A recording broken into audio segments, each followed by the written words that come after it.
Olá, eu sou a Luísa Vinhal e você está ouvindo o Profundamente. Se você procura cuidar do seu corpo, acalmar sua mente e aprofundar a conexão com a sua essência, esse podcast é para você. Que cada episódio te lembre do que é possível quando você mergulha profundamente em si. Oi, gente, sejam muito bem-vindos a mais um episódio do Profundamente. O episódio de hoje é sobre a neurociência por trás do autocontrole. Por que você acha tão difícil parar de beber, mas consegue ir na academia todos os dias com facilidade? O que realmente é o autocontrole no cérebro? Por que ele parece simplesmente desaparecer em algumas situações? E como fortalecer o autocontrole no dia a dia? Esse é um episódio bem científico, mas ao mesmo tempo muito prático. Meu objetivo é que você termine ele com passos mensuráveis, tangíveis, que você possa aplicar na sua vida a partir de hoje para realmente aumentar seus níveis de autocontrole. Antes, insights, updates e recomendações da semana. Eu tenho pensado o quanto eu tenho valorizado muito mais a integridade e a qualidade em tudo na minha vida nesse momento. No mundo digital, claro, em um mundo pós-inteligência artificial, em que qualquer pessoa pode produzir conteúdo sobre qualquer coisa com um botão. Eu tenho feito uma curadoria muito intencional daquilo que eu quero consumir, porque eu sei o quanto isso me influencia. E para mim, um conteúdo de qualidade é aquilo que me inspira de alguma forma, seja o conteúdo em si ou visualmente, artisticamente. Para mim, ver alguém sendo muito ela mesma é muito inspirador. Então, para mim, é um conteúdo de muita qualidade e integridade. Para mim, honestamente, é uma honra enorme quando alguém escolhe dividir seu tempo comigo, ouvir o que eu tenho para compartilhar no podcast, entrar nos meus cursos, ser meu paciente. Então, eu tenho muito cuidado em compartilhar aquilo que eu genuinamente acredito que pode agregar para mais alguém. Assim, tudo que eu compartilho é intencional. Eu só compartilho o que me inspira, o que me agrega, o que eu penso que pode agregar para mais gente. Então, hoje para mim não faz nenhum sentido mesmo estar postando um stories que seja que não tenha uma intenção. Tipo, se eu não quero consumir conteúdo sem qualidade e integridade, então por que eu vou estar gerando isso para as pessoas, sabe? E eu sei que isso pode ir contra aquilo que te dizem que você tem que fazer para ter sucesso e whatever, mas eu genuinamente acredito que... E eu vejo na minha vida que só compartilhar com intenção e integridade contribuem muito mais, porque daí as pessoas sabem que quando elas estiverem consumindo qualquer coisa minha, isso foi muito bem pensado. E não foi só postado por postar, sabe? Eu acredito que as pessoas têm sentido isso cada vez mais e se conectado muito mais assim. Eu só quero investir em coisas de integridade e qualidade em tudo, assim, não só no meio digital, assim, eu quero estar investindo coisas com bons materiais, coisas boas, duradouras que eu vou ter por ano, sabe? Coisas que eu realmente amo. E eu também acho que no nosso mundo moderno, em que a gente pode ter qualquer coisa de imediato, eu acho que isso vai acontecer, isso já está acontecendo. O movimento das pessoas em direção a apreciar mais a qualidade, apreciar mais os detalhes, né? Ter uma atenção maior aos detalhes, a forma como aquilo foi produzido, apreciar mais quando você vê o humano por trás das criações que você consome, seja digitais, seja, né, presenciais. Seja numa granola artesanal, seja num conteúdo que você está assistindo, num livro que você está lendo, numa joia, numa roupa, numa obra de arte, seja o que for. É simplesmente apreciar mais, com mais presença, porque você vê o humano ali, você vê que teve tempo, teve atenção, você vê a criatividade. E isso me traz muita satisfação, porque para mim isso faz com que a minha alma se conecta com a alma daquilo, sabe? Não sei se estou viajando muito, mas eu queria compartilhar isso com vocês. Então, vamos para o episódio de hoje sobre autocontrole. O que é autocontrole? Quais regiões cerebrais e neurotransmissores estão envolvidos? O que afeta o autocontrole e o que você pode fazer para melhorar? Uma das razões pelas quais o autocontrole é tão importante é que ele tem uma relação causal com satisfação de vida e felicidade. Estudos, que eu também vou colocar na descrição do episódio, mostram que quanto maior o seu autocontrole, maior a sua satisfação com a vida e mais feliz você tende a ser. Quando você tem autocontrole, você consegue focar em crescimento, evolução, adaptação, você constrói. E já para deixar claro, o autocontrole não é algo fixo, é uma habilidade que você consegue mudar. Quando a gente pensa nas coisas que a gente quer fazer na vida, qualquer coisa, seja comer melhor, seja não tomar aquela taça de vinho porque você simplesmente quer isso, seja começar a ir para academia todos os dias, seja não usar o celular logo que você acorda, tudo isso exige autocontrole. E se a gente for parar para pensar, o ato de fazer a coisa em si não é difícil. Então você consegue ir para a academia, você consegue fisicamente não pegar uma taça de vinho, você consegue largar o celular fisicamente, sabe? O ato em si físico não é difícil. Mas por que às vezes parece tão difícil? É o componente mental que daí entra o autocontrole. O que é no autocontrole que faz com que seja tão desafiador fazer algumas coisas específicas e outras não? Durante muito tempo para mim, o que era mais desafiador era acordar cedo e não ficar apertando no botão snooze para dormir mais. Tipo, eu sentia que eu conseguia ter autocontrole em todas as áreas da minha vida, menos nisso. Eu colocava o celular longe, em outro cômodo, aí eu acordava, ia lá, apertava para dormir mais e voltava para dormir. E isso era muito irritante e frustrante. Então vamos destrinchar o que é autocontrole. A gente precisa pensar no autocontrole como resultado de um conflito interno. É um conflito interno entre o que você deveria fazer, ou o que você acha que deveria fazer, e aquilo que você realmente quer fazer naquele momento. Porque para pensar, quando essas duas coisas estão alinhadas, não tem necessidade de autocontrole. Quando o que você quer fazer e o que você deveria fazer estão alinhados, você não precisa de autocontrole, aquilo simplesmente acontece. Então, por exemplo, se você ama nadar, se você acha que você deveria fazer um exercício todos os dias, se você quer nadar, não tem que ter autocontrole, você só nada.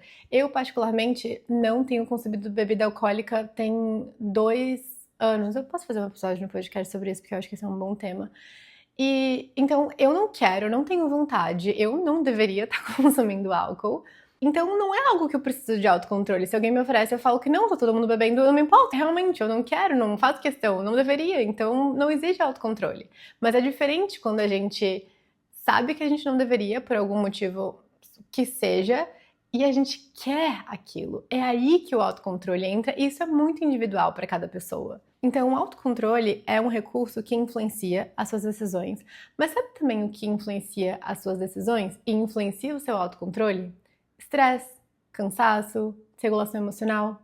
É muito mais fácil para você jogar o autocontrole pro alto e fazer aquilo que você tá afim de fazer, mesmo se você sabe que não é aquilo que você deveria fazer quando você não tá bem mentalmente. Quando você tá estressada, quando você tá esgotada depois de um dia que você tomou 1000 decisões. E quando a gente entende como o autocontrole funciona no nosso cérebro, isso faz ainda mais sentido.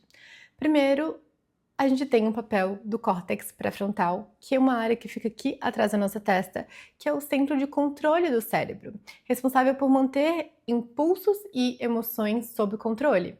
Então, o córtex pré-frontal, ele vai regular várias funções cognitivas avançadas, como a nossa capacidade de planejamento, tomada de decisões, controle de impulsos, concentração, manutenção do foco.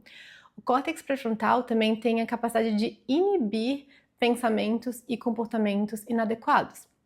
Nosso córtex pré-frontal é uma das últimas áreas a amadurecer. Geralmente ele amadurece no início da vida adulta, por volta dos 20 e poucos anos. Outra região cerebral que é muito importante para o autocontrole é o sistema límbico, que é um conjunto de estruturas ligadas às nossas emoções, que vai incluir a amígdala, o giro do símbolo, o hipocampo. E o autocontrole é basicamente um puxa-empurra entre essas duas regiões, entre o córtex pré-frontal e o sistema límbico. O sistema límbico te puxando para o lado da emoção, do impulso, e o córtex pré-frontal de outro lado te puxando para a lógica, para a regulação, do controle. Tem algumas pessoas que explicam isso falando que o córtex pré-frontal é o adulto e o sistema límbico é a criança. Então, um lado é um adulto pensando naquilo que é melhor para você no futuro, racionalizando, o outro lado é a criança que quer aquilo agora, que está sendo movida pelas suas emoções, pelo impulso. Em algumas situações, existe uma redução da capacidade funcional do córtex pré-frontal e um domínio maior do sistema límbico. Um exemplo claro é no caso de dependência química, em que a recompensa de curto prazo, no caso a droga, acaba vencendo e muitas vezes a recompensa de longo prazo, no caso estar saudável.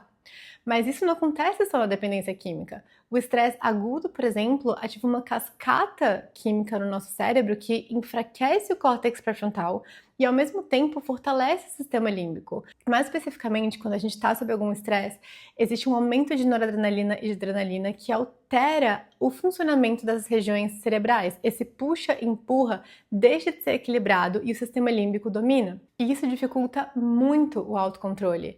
Você tende a entrar no modo automático de ir seguindo seus impulsos sem pensar direito, fazendo coisas que inclusive você disse que jamais faria quando você estava em um estado centrado. Outra área importante nessa dinâmica é o córtex cingulado anterior. Essa área monitora o conflito interno, ele te faz estar consciente do que está acontecendo. Então, eu queria pegar meu celular agora, mas eu sei que eu não deveria. Então você está consciente disso. E quando você está consciente disso, fica muito mais fácil agir diferente. O problema é quando você está no automático, quando você para de monitorar esse conflito interno e daí o seu autocontrole também cai drasticamente, porque daí você entra no piloto automático, quando você percebe você já está ali 2 horas scrolling no TikTok. Quando você está estressada, você diminui a atividade do córtex cingulado anterior, ou seja, a gente deixa de prestar atenção nesse conflito interno entre o não deveria fazer isso, mas eu quero fazer isso, e você está no piloto automático, daí você acaba fazendo aquilo. Você, antes mesmo de perceber, já se serviu a 3ª taça de vinho, segunda-feira, 5 horas da tarde, já se convenceu usando todas as justificativas do mundo para explicar por que você merece aquilo. Se você tá nesse modo de estresse, fica muito mais desafiador permanecer atenta do que você realmente precisa para você, do que você sabe que seria a melhor opção para você quando a gente pensa em um futuro, em algo que você tá querendo atingir na sua saúde mental, na sua saúde física a longo prazo. Ok, Lu, entendi tudo isso, então agora como melhorar meu autocontrole? Primeiro, é muito importante aprender a manejar melhor os seus níveis de estresse. Na verdade, eu genuinamente acredito que essa é uma das habilidades mais importantes do nosso tempo, que vai ser cada vez mais necessária para todo mundo que quer viver bem. A gente precisa desenvolver a habilidade de aprender a filtrar, fortalecer o nosso filtro interno, escolher melhor o que você permite que entre na sua vida, escolher melhor o que você permite que desorganize o seu mundo interno, aprender a não deixar que tudo que acontece no mundo externo te desorganize. E quando isso acontecer, porque vai acontecer, aprender também a voltar para o seu centro, voltar para um estado interno de mais clareza, mais presença, mais regulação. Vocês sabem que eu tenho um programa Retorne, que é meu guia completo para manejar estresse, para regular o sistema nervoso. Então, caso você queira saber mais, o link está na descrição do episódio. A segunda ferramenta para ter mais autocontrole é aprender a reconhecer, manejar e processar as nossas emoções. Emoções precisam ser processadas. Emoção em inglês é emotion, energia em movimento. Processar emoções é como uma onda, então você sente essa onda, você vai sentindo. Você tem um pico ali da onda, você expressa, depois ela passa e ela vai embora. O problema é que quando essa onda não consegue se completar, quando você suprime, reprime essas emoções, quando você não expressa essa energia, quando você não consegue mover ou processar aquilo que você sentiu, toda essa energia, essa ativação fica presa no seu corpo. Então você precisa encontrar formas, você precisa encontrar ferramentas que te ajudem a processar e expressar essas emoções de forma saudável. Seja na terapia, seja com papel e caneta, com um journaling, seja no exercício físico e uma corrida.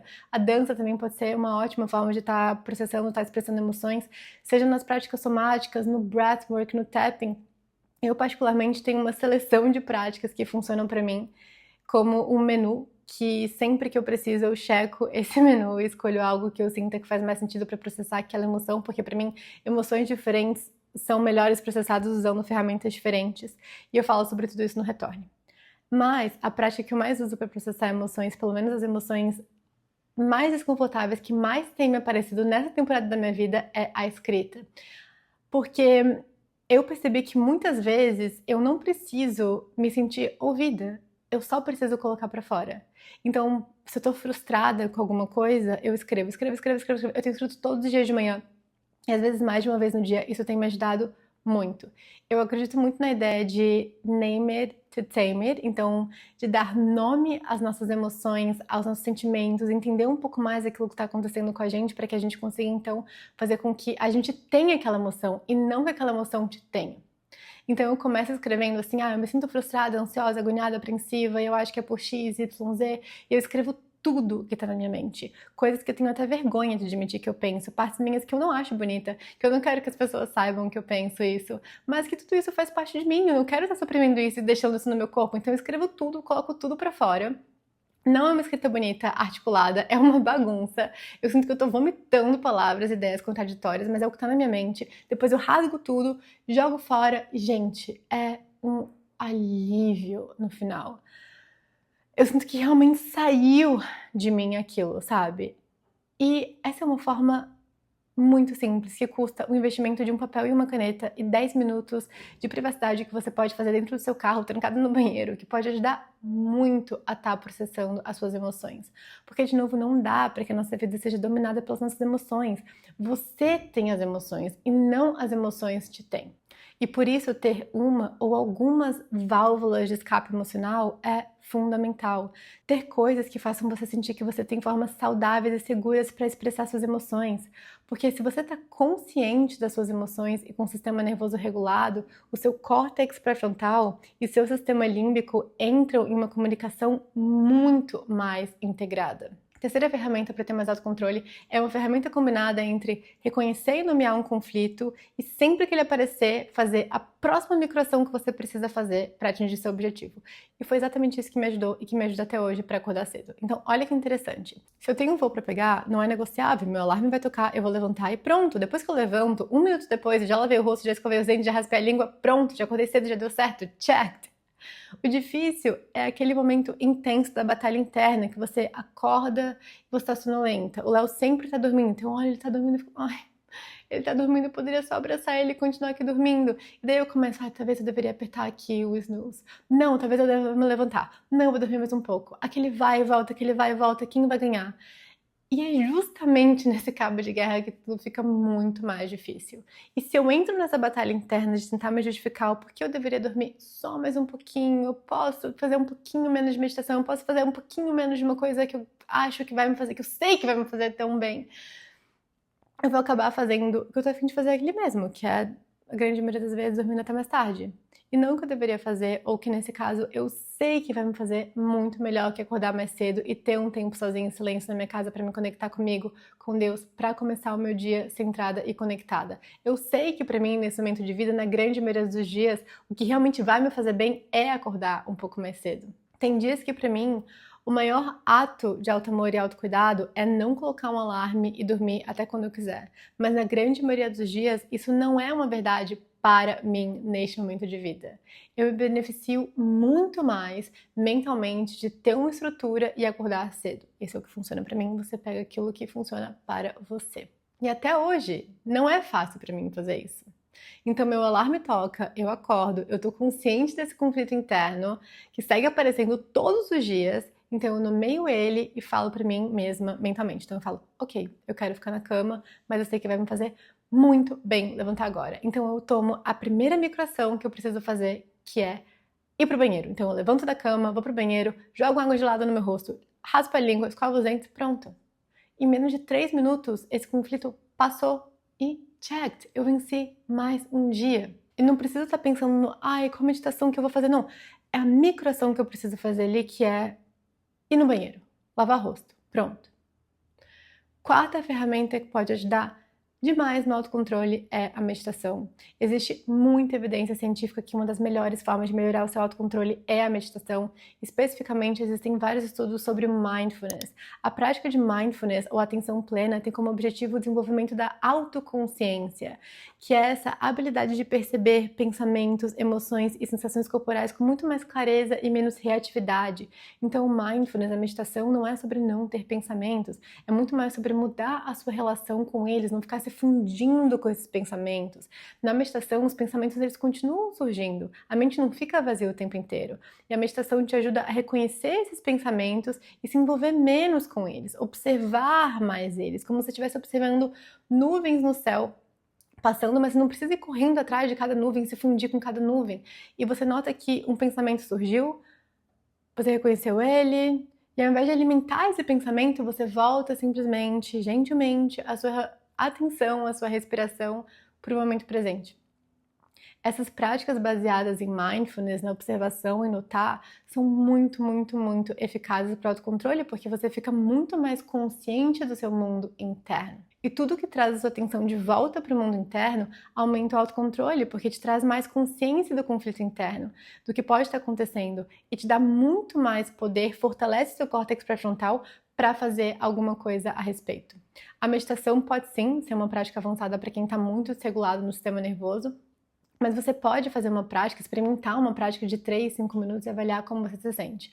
No Retorne, a gente tem uma prática de Mindful Eating, que é para trazer esses conceitos de mindfulness, de atenção plena na alimentação, e essa é uma habilidade particularmente importante para quem quer melhorar sua relação com a comida, mas você pode encontrar diversas práticas gratuitas e guiadas no YouTube ou no Spotify. E por fim, quinta ferramenta que pode aumentar o seu autocontrole é ter metas mensuráveis. Então vamos supor que você tem como objetivo ser mais controlada com o seu celular, então usar menos o celular.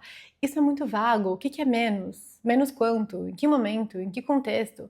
O cérebro não trabalha bem com esse tipo de instrução genérica, então falta clareza, falta direção.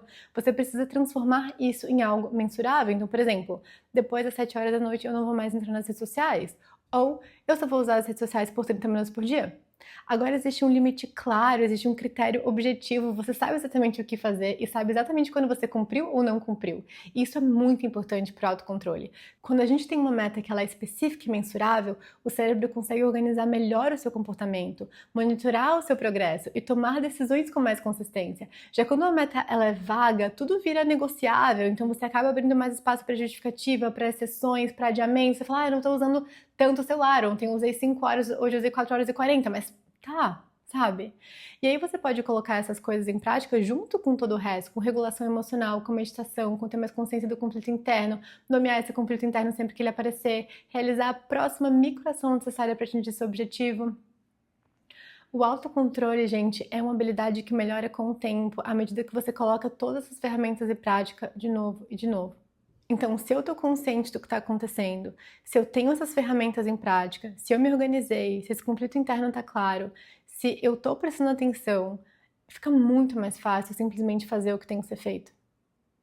Quando as suas regiões cerebrais se comunicam entre si de uma forma mais harmônica, quando existe esse puxa-empurra mais saudável, você consegue fazer aquilo que você tem que fazer. Fica muito menos impossível fazer aquilo que você sabe que é a melhor escolha para você no dia de hoje. Então, ao invés de ficar tentando controlar tudo ao seu redor, o que você não consegue é realmente estar investindo, estar desenvolvendo mais esse autocontrole interno. Isso não acontece da noite para o dia, você precisa repetir, da mesma forma que você não aprende uma nova habilidade, como falar uma nova língua ou dirigir da noite para o dia, você precisa repetir e com repetição aquilo fica menos difícil. Você vai tendo mais estrutura e por mais que ainda não seja 100% fácil, para mim, por exemplo, não é 100% fácil acordar cedo todos os dias, sinto muito mais fortalecida para estar seguindo aquela escolha todos os dias. Tudo começa na gente. Se você esperar para que as circunstâncias externas mudem para só então você mudar, você vai seguir esperando para sempre, você tem que ir primeiro, então a vida vai acompanhar. De novo, gente, seu cérebro é poderoso demais para estar te guiando no piloto automático, repetindo padrões que não são compatíveis com a vida que você deseja viver. Esse podcast é o seu convite para estar assumindo o volante da sua vida e usar a neurociência para estar guiando e alinhando seus pensamentos, intenções, palavras e comportamentos. Obrigada por ter escutado esse episódio até o final. Se esse episódio te tocou de alguma forma, significaria muito para mim se você pudesse avaliar o podcast na plataforma onde você escuta. Essa é a forma mais simples de apoiar esse trabalho e ajudar essa conversa a chegar mais longe. Até a próxima!